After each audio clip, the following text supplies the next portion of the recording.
નમસ્તે વિદ્યાર્થી મિત્રો, ધોરણ 10 વિષય ગણિત, પ્રકરણ 9 ત્રિકોણમિતિના ઉપયોગો. મિત્રો, આપણે પ્રકરણ 8 ની અંદર કાટકોણ ત્રિકોણમાં પાયથાગોરસનો પ્રમેય અને 6 ત્રિકોણમિતિય વિધેયો જોયા. સાઇન થીટાનો ગુણોત્તર હતો સાબા છેદમાં કર્ણ, કોસ થીટાનો ગુણોત્તર હતો પાબા છેદમાં કર્ણ અને ટેન થીટાનો ગુણોત્તર હતો સાબા છેદમાં પાબા. બરાબર મિત્રો, તમને થોડી એ થિયરી પણ સમજાવું, દેખાડું, બતાવું અહીંયા.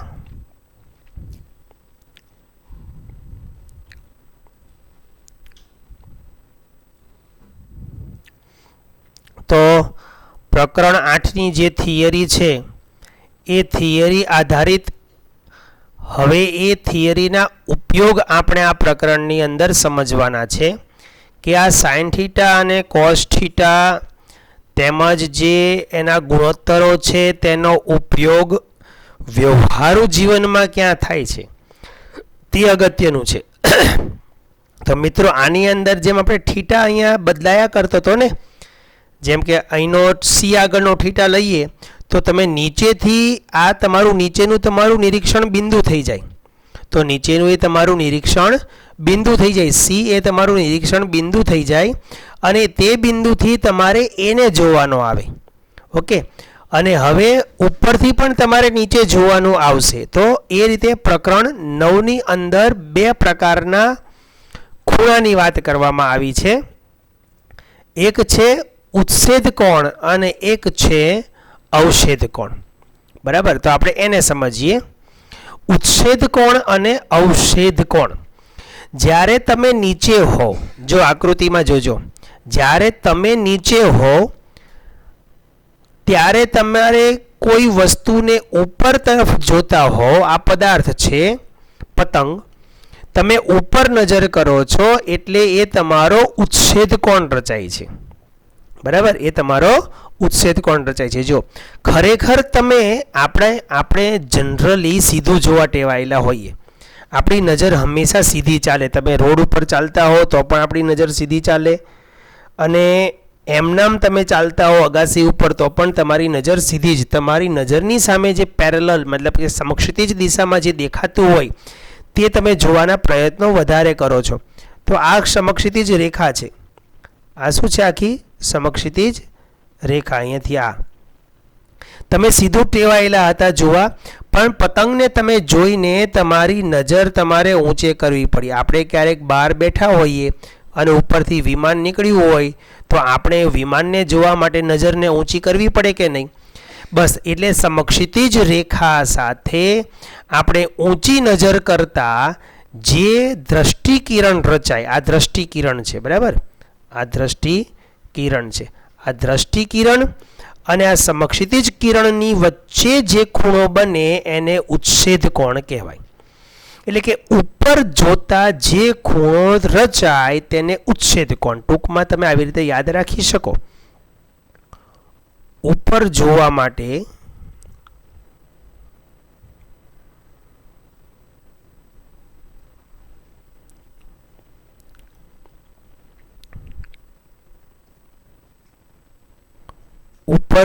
માટે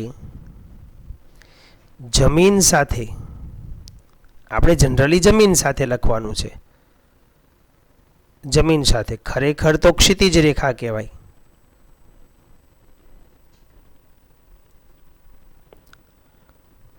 ક્ષિતિજ રેખા સાથે જે ખૂણો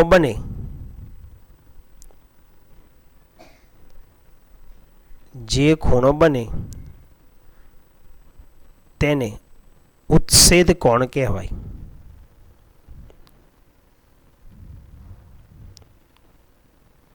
આ વ્યાખ્યા નથી, આ તો ખાલી એક સમજ છે. બરાબર, વ્યાખ્યા આવી રીતે ન લખાય. અવક્ષેદ કોણ શું છે એ જુઓ. તો હવે આ ઉત્સેદ કોણની સમજ પડી ગઈ. એની નીચે મેં એનો વ્યવહારુ એક દાખલો આપેલો છે. મતલબ કે દાખલામાં આપણે શું કરીશું ને એ હું તમને સમજાવું છું. તમે એમ સમજો કે તમારી આંખ અહીંયા નીચે છે અને આ તમારી જમીન છે. આ શું છે? જમીન છે. અને આ કોઈ એક ટાવર છે. આ ઊભો એક ટાવર છે, એ ટાવરની આપણે ટોચ જોવી છે.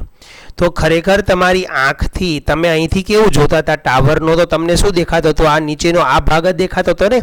પણ જ્યારે ટોચ જોવી હોય તો તમારે ટાવરથી તમારે નજર કેવી કરવી પડે? એકદમ ઊંચી. ત્યારે અહીંયા જે ખૂણો રચાયો, આ ખૂણો ઉપર તરફ ગયો, તમારી નજર ઉપર તરફ ગઈ, તો આ જે ખૂણો થીટા છે ને તે છે ઉચ્છેદ કોણ. બરાબર. અને અહીંયા 90 અંશનો ખૂણો તો ફરજિયાત બનવાનો જ છે. એટલે અહીંયા તે કાટકોણ ત્રિકોણ જ આવશે બધા. અને જેટલા કાટકોણ ત્રિકોણ આવે ને અને તેમાંનો કોઈ એક ખૂણો આવો ઉચ્છેદ કોણ કે ઉપરનો અવક્ષેદ કોણ કે કોઈ એક બાજુ આપેલી હોય, એટલે ચેપ્ટર 8ના ટોપિક 2 પ્રમાણે કાટકોણ ત્રિકોણમાં એક ખૂણો કાટખૂણો ફિક્સ હોય અને બાકીના 2 ખૂણા અને 3 બાજુ, એમાંથી કોઈ એક ખૂણો અને એક બાજુ આપેલી હોય, એટલે અન્ય અંગોને આપણે શોધી શકીએ છીએ. બરાબર. એવું લાગે તો ટોપિક 2 ને રિપીટ કરજો. ટોપિક 2 આવડતો હશે તો જ તમને આ ચેપ્ટર આવડશે. અને સહેલામાં સહેલું પ્રકરણ છે મિત્રો. હવે બીજું લઈ લઈએ, અવક્ષેદ કોણ.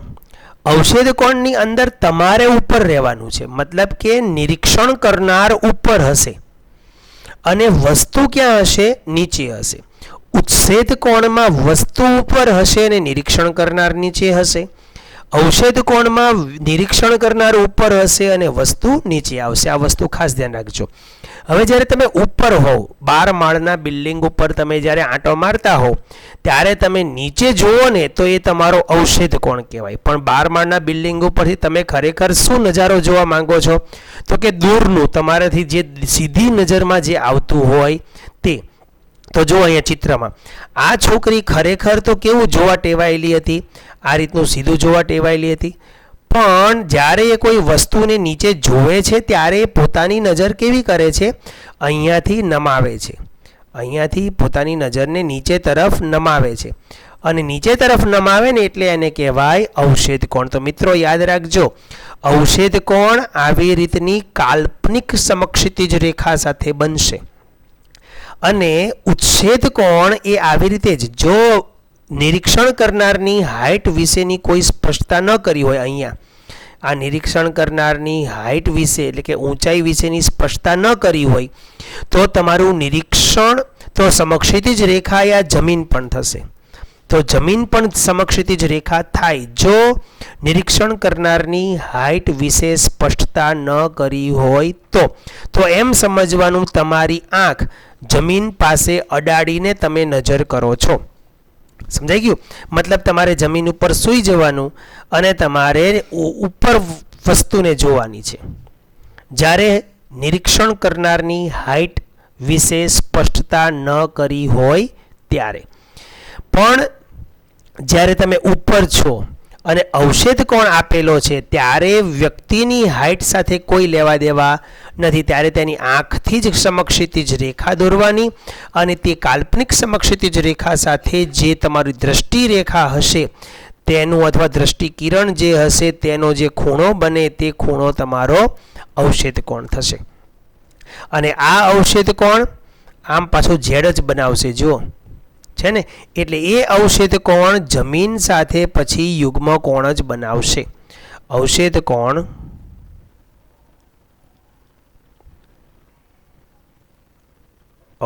કોણ બરાબર દ્રષ્ટિ રેખા અને જમીન સાથેનો ખૂણો એટલે કે યુગ્મ કોણ બનાવે આ બંને. જો અવક્ષેદ કોણ બરાબર દ્રષ્ટિ રેખા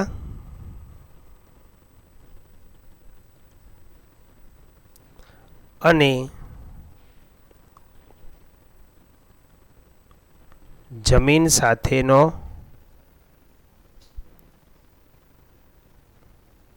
ખૂણો જ બને. ખરેખર અવક્ષેદ કોણ ઉપર બનશે પણ એ કેમ એનું એ બન્યું તો કે યુગ્મ કોણ હોવાને કારણે, યુગ્મ કોણની શરતને કારણે એ ખૂણો આવશે તો નીચે જ પછી, એટલે આપણે નીચેથી જ પછી, એટલે આ જે અવક્ષેદ કોણ છે એ જ અહીંયા અવક્ષેદ કોણ પાછો રહેવાનો. આ અવક્ષેદ કોણને થીટા તરીકે તમે ઓળખો તો આ પણ થીટા તરીકે જ આવશે. આ છે આકૃતિ એની. આપણે આ રીતના દાખલા ગણવાના આવશે, આવું કંઈ વસ્તુ દોરવાની આવશે નહીં. તો તમારી નજર ઉપર છે તમે અહીંથી કેવું જોવા ટેવાયેલા હતા? ખરેખર સમક્ષિતિજ રેખામાં સીધું જોવા ટેવાયેલા હતા. એટલે આ તમારી કાલ્પનિક સમક્ષિતિજ રેખા થઈ.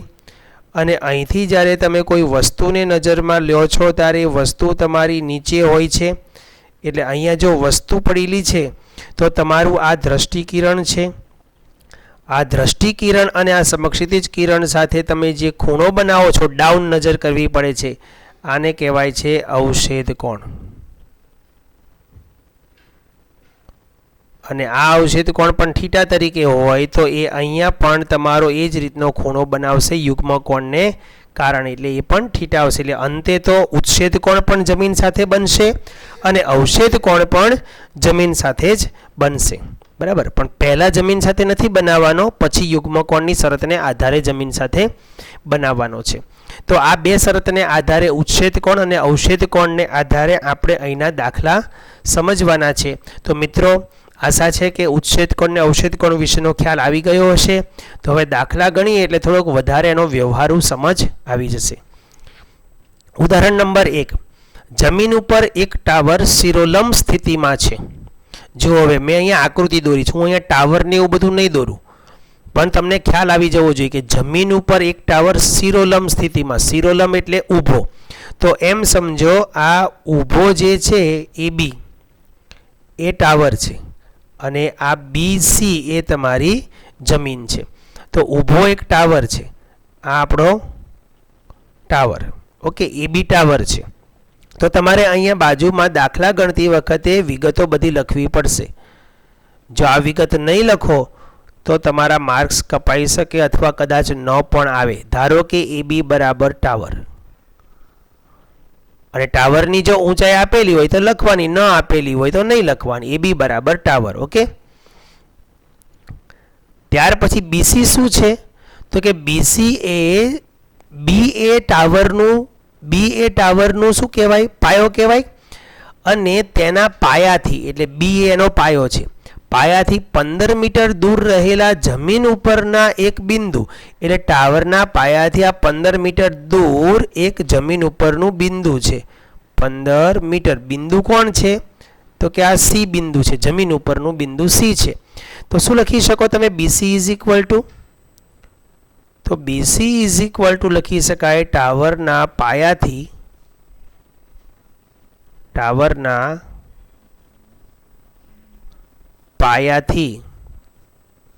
15 મીટર દૂર આવેલ બિંદુ C નું અંતર. ટાવરના પાયાથી 15 મીટર દૂર આવેલ બિંદુ C નું અંતર એ BC છે. અથવા લખી શકો BC બરાબર 15 મીટર, ખાલી એટલું લખો તો પણ ચાલે.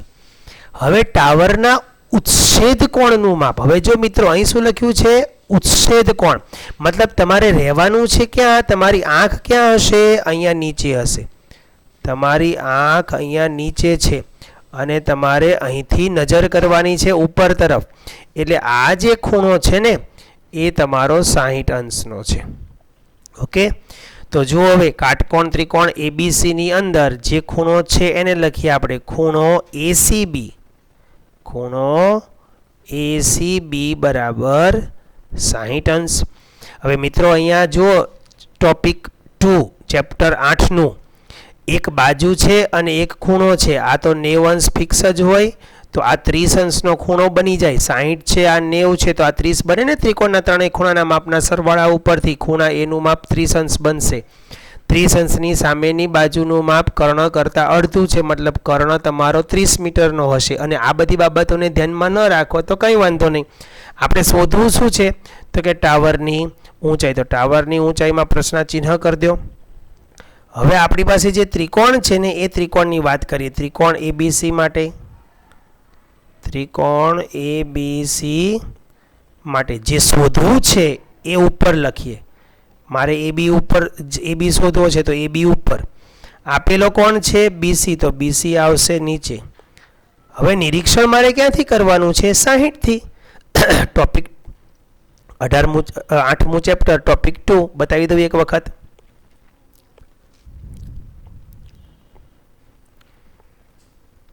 ટોપિક 2 આપણે ક્યારે ડે 3 માં હતો.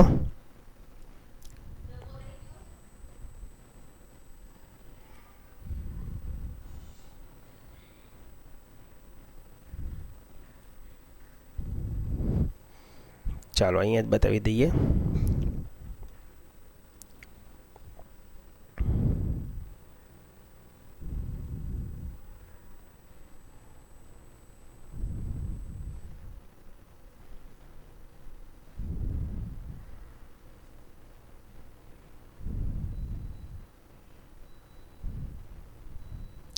છે ટોપિક 2.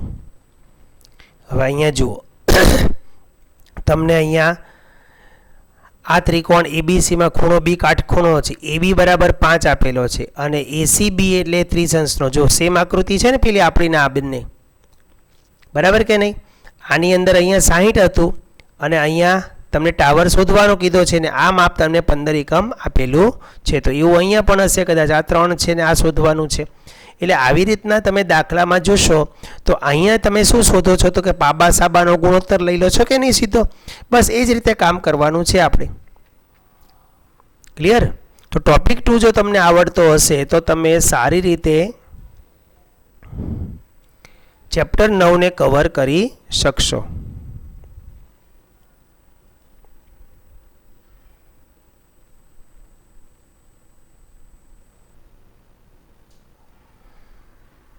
તો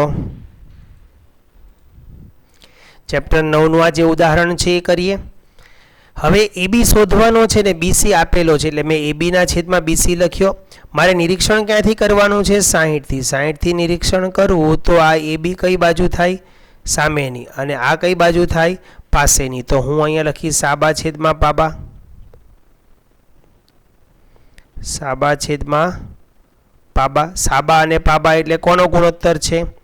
10 નો. એબી ની કિંમત એબી ની એમ નામ રાખું છું. બીસી ની કિંમત 15 છે તો 15 લખું છું.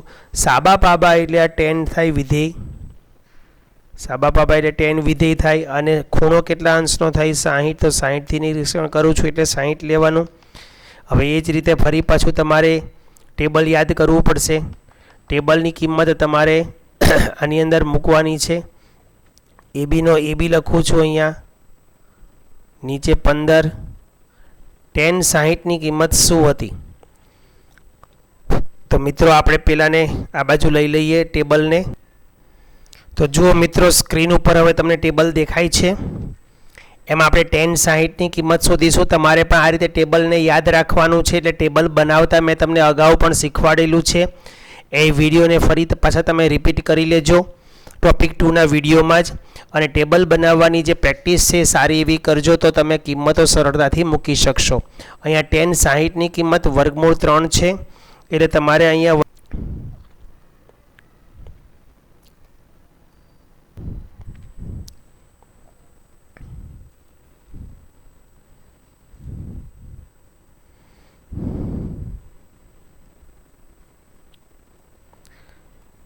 હવે એબી ઇઝ ઇક્વલ ટુ શું થશે? તો 15 આ બાજુ ગુણાઈ જશે ને. 15 વર્ગમૂળ 3 મીટર. હવે જો તમને અહીંયા દાખલામાં કીધું હોય કે વર્ગમૂળ 3 ની કિંમત 1.73 મૂકશો તો તમારે મૂકવાની છે. કયું હોય તો, નહીતર મૂકવાની જરૂર નથી. તો મોટો જવાબ તમારે અહીંયા લખવાનો રહેશે. તો ટાવરની ઊંચાઈ 15 વર્ગમૂળ 3 મીટર થાય. મિત્રો યાદ રાખજો, ક્યારેક ક્યારેક પરીક્ષાની અંદર લખેલું હોય છે કે વર્ગમૂળ 3 ની કિંમત નોંધ. જો રકમમાં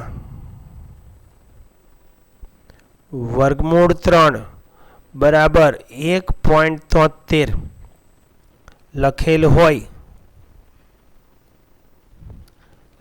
હોય તો જ કિંમત મૂકવી, નહીતર આમને આમ રહેવા દેવું. ઉદાહરણ નંબર 2 જુઓ. એક ટેકનિશિયન, ઇલેક્ટ્રિશિયન એટલે જે વીજળીનું કામ કરનાર હોય તે, ને 5 મીટર ઊંચાઈવાળા થાંભલા ઉપર ફોલ્ટનું સમારકામ કરવાનું છે. એટલે થાંભલો 5 મીટર ઊંચો છે તો હું અહીંયા એ જ નામ લખું છું, ધ્યાન આપજો. અહીંયા છે એ, આ જગ્યાએ બી, આ જગ્યાએ ડી લખ્યું છે હમણાં, તો ડી લખું છું. ખરેખર આકૃતિ પરીક્ષામાં આવે પણ ખરી અને ન પણ આવે. આ તો બુકમાં છે એટલે હું તમને બતાવું છું, બાકી ખરેખર ન આવે તો તમારે જાતે દોરતા શીખવું પડે. એટલે આ રીતે દોરવાની, જેમ હું બાજુમાં દોરું છું ને એ રીતે આકૃતિ દોરવાની છે. આ માટે તેણે 1.3 મીટર નીચે સુધી જ પહોંચીને સમારકામ કરવાનું છે. મતલબ ફોલ્ટનું સમારકામ કંઈ અહીંયા ફોલ્ટ હોય ઉપર તો આ નિશાની અહીં અડાડી ન દેવાય તારને, નહીંતર આપણે એમને નીચે જ પહેલેથી ચોંટી ગયા હોઈએ. એટલે ફોલ્ટનું સમારકામ કરવું હોય તો આપણે થોડાક નીચે રહીને અહીંયા પગથિયા ઉપર પગ મૂકીને પછી અહીંયા ફોલ્ટનું સમારકામ કરવાનું હોય ને, એટલે ધ્યાન રાખજો. તો આ જે માપ આપેલું છે એ કેટલું આપેલું છે? 1.3 મીટર. આ 1.3 મીટર છે. ટોટલ માપ કેટલું છે અહીંથી અહીં સુધીનું? તો કે એ 5 મીટર છે. કેટલું છે? 5 મીટર. 5 મીટરમાંથી 1.3 જાય એટલે બાકી કેટલું વધ્યા? તો કે 3.7 મીટર બાકી વધે. આપણે 3.7 જ સમારકામ કરવાનું છે. એટલે આપણો કાટકોણ ત્રિકોણ તો BDC જ છે. જોજો, એથી ત્રિકોણ બનતો નથી, એ તો ખાલી થાંભલાની ટોચ છે. ઓકે, હવે આ માટે તે સમક્ષિતિજ રેખા સાથે 60 માપનો ખૂણો રહે તે રીતે નિસરણી થાંભલા સાથે ત્રાંસી ટેકવે છે. આ સમક્ષિતિજ રેખા કહેવાય. એની સાથે કેટલા અંશનો ખૂણો બનાવે છે? 60 અંશનો ખૂણો બનાવે તે રીતે ટેકવે છે. તો નિસરણી થાંભલા સાથે ત્રાંસી ટેકવે છે અને ઈચ્છિત જગ્યાએ પહોંચે છે, એટલે કે અહીંયા ઊભા રહીને અહીંયા સમારકામ કરી શકે છે.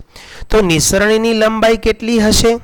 એટલે આ આપણી નિસરણી છે, એની લંબાઈ કેટલી હશે? તદુપરાંત નિસરણીને થાંભલાના પાયાથી કેટલે દૂર રાખવી પડતી હશે? તો આ પણ આપણે શોધવાનું છે. જો કાટકોણ ત્રિકોણ BDC, જોજો BDC ખાસ ધ્યાન આપજો. આકૃતિમાં જે લખેલું છે હવે એનું વર્ણન આપણે અહીંયા ખાસ કરવાનું છે. ધારો કે કરીને, ધારો કે AB બરાબર થાંભલાની ઊંચાઈ,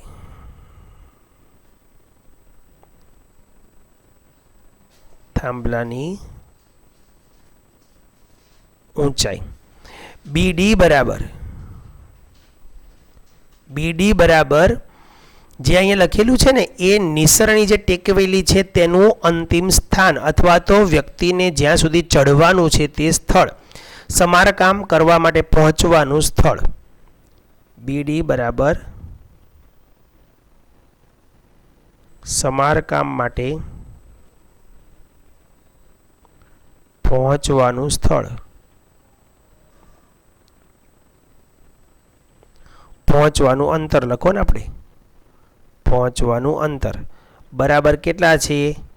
3.7 મીટર.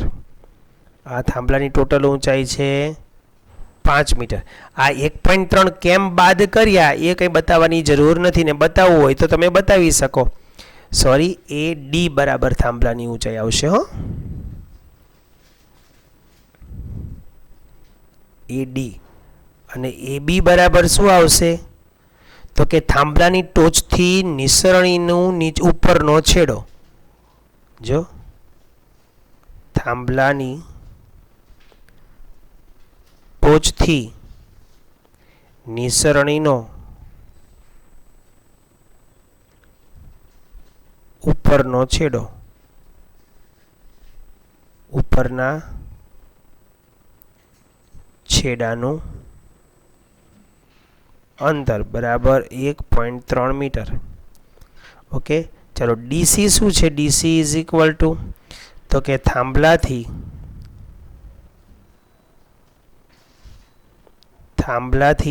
નિસરણીના નીચેના છેડાનું અંતર,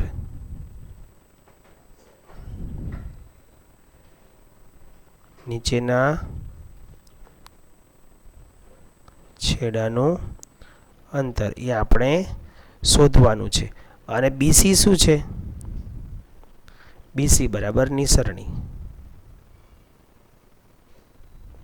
ની લંબાઈ, અથવા ખાલી નિસરણી લખો તો પણ ચાલે, એ પણ આપણે શોધવાનું છે. અને પછી શું આપેલું છે? ખૂણો. પાછો ખૂણો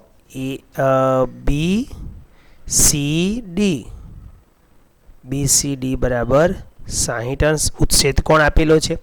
એટલે મિત્રો તમને આકૃતિમાં જે વિગતો દેખાય ને AB વિશે લખો, BD વિશે લખો, DC વિશે લખો અને BC વિશે લખો. જો અહીંયા AD વિશે લખ્યું, AD એટલે આખીની સરણી, BD લખ્યું, BD એટલે જે આ ભાગ તમને જે ન ખબર પડે તો 3.7 ખાલી લખી દેવાનું. AB બરાબર તો કે 1.3 મીટર, બસ. આ શબ્દો ન આવડે તો લખવાની જરૂરિયાત નથી. DC બરાબર તો કે શોધવાનું છે. BC બરાબર તો કે નિસરણી શોધવાની છે. જે આવડતું હોય ને શબ્દનું વર્ણન ન આવડતું હોય તો તમારે રકમમાંથી શબ્દોને પકડવાના, ને એ ન આવડતું હોય તો ખાલી અંક લખી દેવાના, પણ લખવું જરૂરી છે. હવે તમારો જે કાટકોણ ત્રિકોણ છે કયો છે તો કે BDC કાટકોણ ત્રિકોણ છે. ધ્યાન આપજો. એટલે જે કાટકોણ ત્રિકોણ હોય ને એ તમારે અહીંયા લખવું પડશે. તો હવે ત્રિકોણ BDC કાટકોણ ત્રિકોણ હોવાથી અથવા ત્રિકોણ BDC માટે એમ લખો તો પણ ચાલે. હવે નિરીક્ષણ ક્યાંથી કરશો તો કે 60 થી. શોધશો શું તો કે DC. જે શોધવું છે એને હું ક્યાં લખીશ? પહેલાં લખીશ DC એટલે ઉપર. એના છેદમાં મને આપેલું શું છે તો કે BD આપેલો છે. જો 3.7 એટલે હું અહીંયા BD લખીશ. હવે આ બંનેને હું જોઈશ ક્યાંથી તો કે 60 થી. 60 થી DC ને જોઉં, આ 60 થી DC ને જોઉં તો કઈ બાજુ થાય તો કે પાબા થાય. અને BD ને જોઉં તો શું થાય? સાબા થાય. પાબા સાબા એટલે કયું વિધેય છે તો કે કોટ. અને એનો થીટા કેટલો છે તો કે 60. અહીંયા કિંમતો મૂકો. DC ની કિંમત આપણે શોધવી છે અને BD ની કિંમત આપણને 3.7 આપી દેવામાં આવી છે. તો આ 3.7 હવે તમારે બરાબરની પેલી બાજુ લઈ લેવાના છે. પહેલાં DC ના છેદમાં 3.7. હવે કોટ 60 ની કિંમત, તો કોટ 60 માટે પાછું ટેબલ જુઓ. કોટ 60, કોટ અને 60 ની કિંમત 1/√3 છે. તો મતલબ અહીંયા તમારે 1/√3 મૂકવાના છે. 1/√3. તો આ 3.7 ઉપર જશે. તો માટે DC =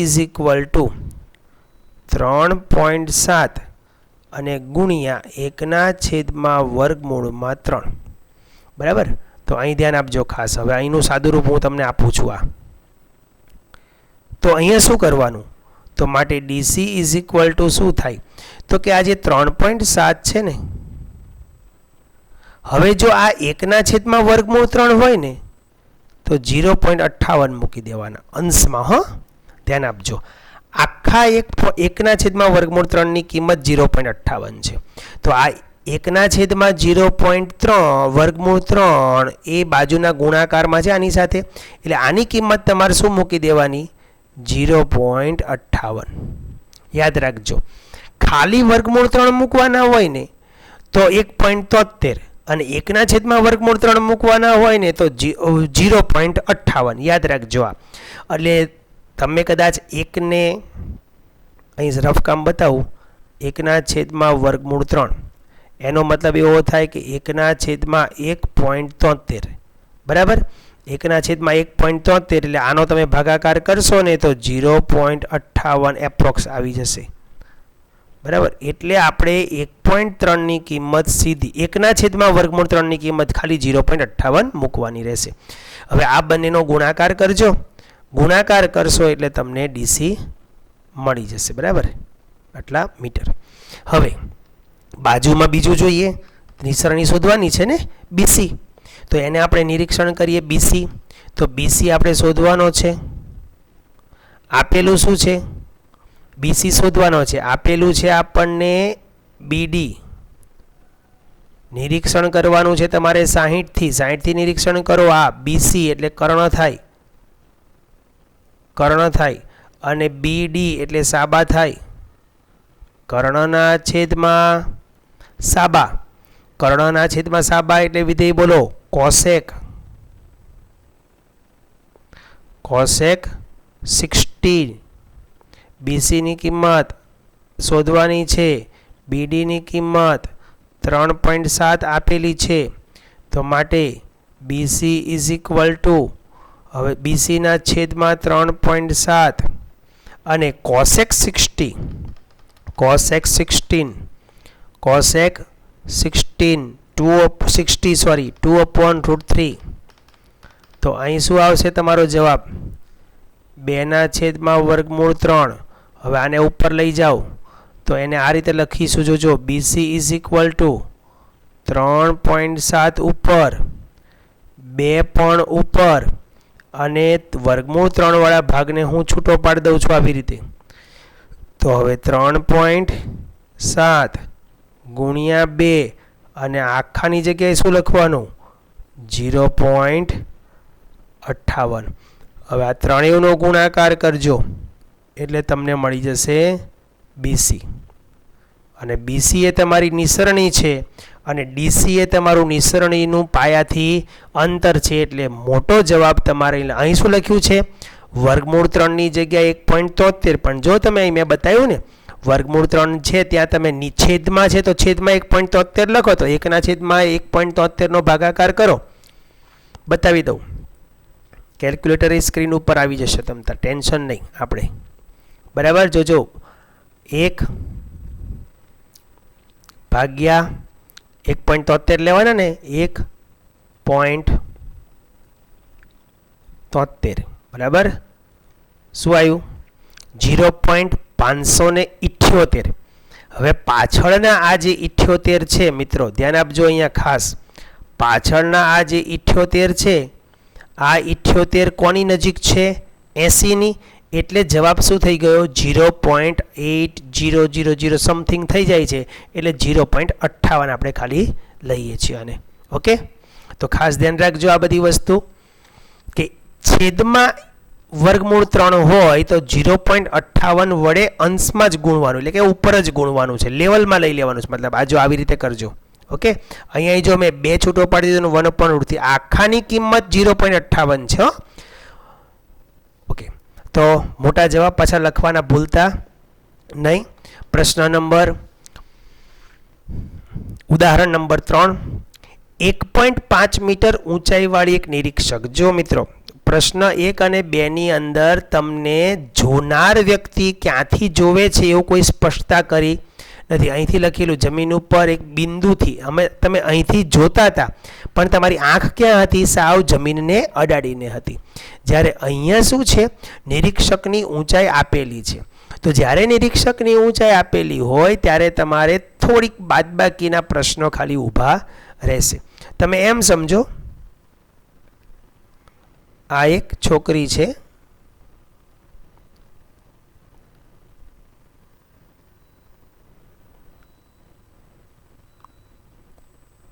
બરાબર, આ એની આંખ છે અહીંયા. હવે એ અહીંથી કેવું જોવે છે? તો 1.5 મીટર ઊંચાઈ વાળી એક નિરીક્ષક, એટલે આ જે તમારું છે ને, અહીંયા જે આકૃતિ આપેલી છે એ પ્રમાણે નામ લખું છું હું, બાકી તમે તમારી રીતે નામ લખી શકશો. CD અને આ AB એ તમારો ટાવર છે, AB એ તમારી ચીમની છે, ચીમની લખ્યું છે, અને આ નિરીક્ષક છે. અહીંથી અહીં સુધીની ઊંચાઈ 1.5 મીટરની છે. તો ખરેખર આ છોકરી કેવું જોવા ટેવાયેલી હતી, અથવા નિરીક્ષક કેવું જોવા ટેવાયેલો હતો? તો કે સીધું જોવા ટેવાયેલો હતો. બરાબર, આ સીધી સમક્ષિતિજ રેખા થઈ ગઈ. તો અહીંયા જો D હોય તો આ બાજુ આપણે D' અથવા E લઈ લઈએ બિંદુ, કોઈ પણ એક બીજું બિંદુ તમે અહીંયા લઈ શકો. આ જગ્યાએ બીજું બિંદુ એક E આવે. ખરેખર આ સીધું જોતી હતી, પણ એને પછી નિરીક્ષકને અહીંયા આવીને પછી એને ચીમનીની ટોચ જોવાનું મન થયું. ચીમનીની ટોચ જોવાનું જો મન થતું હોય તો એની નજર આ રીતે ઊંચી થશે અહીંથી આમ, અને જો આ રીતે નજર ઊંચી થાય તો એનો અહીંયા ઉચ્છેદ કોણ રચાય અહીંથી આ રીતે, અને આ ઉચ્છેદ કોણ અહીંયા રચાશે, છેક જમીન સાથે રચાશે નહીં. ખાસ ધ્યાન આપજો, એ ઉચ્છેદ કોણ 45નો રચાય છે, જો લખ્યું છે. બરાબર, આંખથી જમીનની ટોચના, જ્યારે આવું લખીને આવે ને આંખથી અને નિરીક્ષકની ઊંચાઈ આપે ને, તો આ 1.5 જેટલું જ માપ અહીંયા 1.5 થાય. ઓકે ને, એટલે આ એક લંબચોરસ બની જાય. આપણે આની સાથે નીચે કાંઈ કામ નથી કરવાનું, આની નીચે કાંઈ કામ કરવાનું નથી. આપણે આ જ કાટકોણ ત્રિકોણ જોઈને કામ કરવાનું છે. કયો કાટકોણ ત્રિકોણ? એ, ઈ અને ડી કાટકોણ ત્રિકોણ જોઈને કામ કરવાનું છે. પણ પહેલાં વિગત લખવી પડશે આકૃતિ ઉપરથી. આપણે જે આકૃતિ દોરી છે એ જોવાની છે, ચોપડીમાં આપેલી છે આકૃતિ એ જોવાની નથી. ધારો કે આપણો આ એ બી જે છે ને આખો, આ એ બી એ ચીમની છે. જો આ આખી ચીમની અહીંથી અહીં સુધીની છે. તો કે ધારો કે એ બી બરાબર ચીમની. ન ખબર પડે તો ખાલી ટૂંકા ટૂંકા નામ લખી દેવાના. ચાલો એ પણ તમને લખીને બતાવું કેવી રીતે લખી શકાય. ધારો કે એ બી બરાબર ચીમની, ચીમનીનું માપ આપેલું નથી. ઈ બી જોજો આકૃતિમાં જોતા જજો. ઈ બી એટલે આ માપ છે અને એ જ માપ બીજું ડીસી છે. ઈ બી બરાબર ડીસી બરાબર નિરીક્ષકની ઊંચાઈ.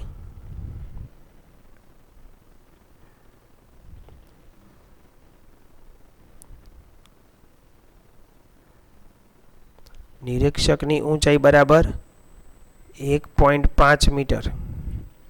બીસી બરાબર આકૃતિમાં જે બાજુઓ દેખાય બધી લખી દેવાની. બીસી બરાબર નિરીક્ષક અને ચીમની વચ્ચેનું અંતર. નિરીક્ષક અને ચીમની, એ તો ઓબ્ઝર્વેશન કરતા આવડે ને આપણને. નિરીક્ષક અને ચીમની વચ્ચેનું અંતર, બરાબર, એ પણ આપેલું નથી. એટલે એની કાંઈ જરૂરિયાત પણ આપણે નથી, કારણ કે શોધવાનું છે એવું કાંઈ લખ્યું નથી. ચાલો હવે ખૂણો કયો આપેલો છે? તો કે ખૂણો એ ડી ઈ. એ ડી ઈ બરાબર 45 અંશ. તો ત્રિકોણ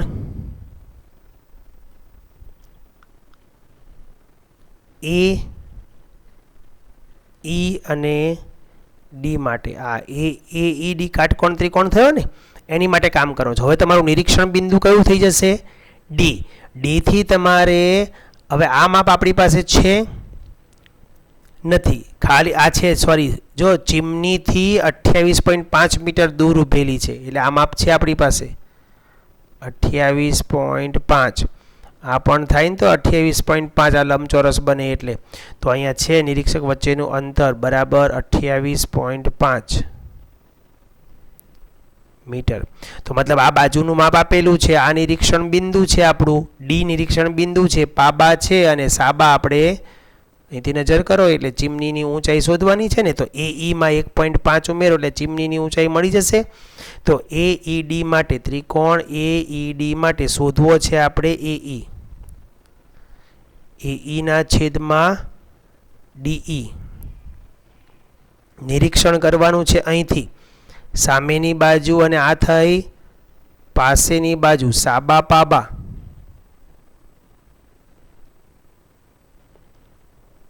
સાબાના છેદમાં આવશે પાબા.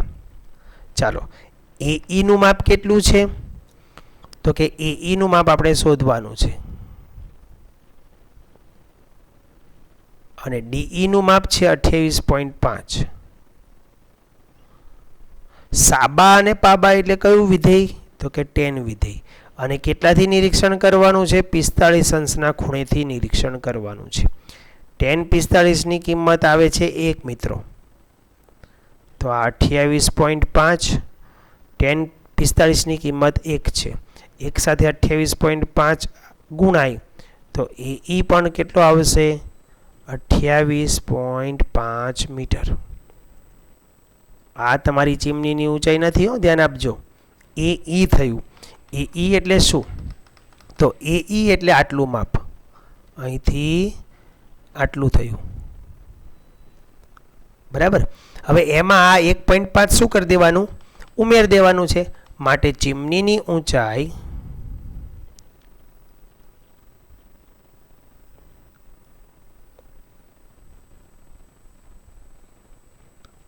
બરાબર એ ઈ વત્તા ઈ શું છે ઈબી, એ ઈ કેટલો આવ્યો 28.5, ઈબી આવ્યો 1.5, તો જવાબ આવશે 30 મીટર. જો નિરીક્ષકની હાઇટ વિશેની કોઈ સ્પષ્ટતા ન કરી હોત ને તો જમીન સાથે જ સીધો 45નો ખૂણો બને, તો જેટલી જમીનથી અંતર હોત એટલું જ આનું ઊંચાઈ થાત. તો મિત્રો અહીંયા આ દાખલા છે.